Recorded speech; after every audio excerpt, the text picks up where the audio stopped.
Hubungan asmara Gisela Anastasia atau Giselle dengan aktor muda cinta Bryan ramai jadi sorotan belakangan ini. Tak banyak yang tahu, sudah berjalan berapa lama hubungan antara Giselle dan cinta Bryan.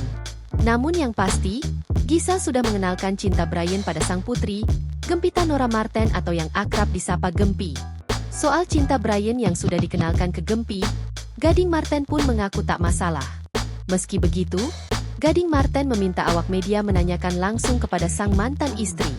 "Nggak tahu gue, lu tanya Giselle lah," ujar Gading, dikutip dari YouTube Star Pro Indonesia, Kamis, 29 Mei 2025.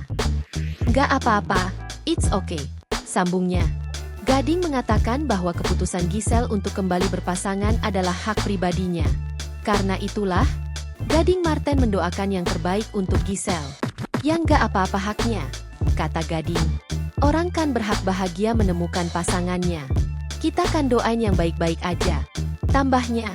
Download Tribun X sekarang, menghadirkan lokal menjadi Indonesia.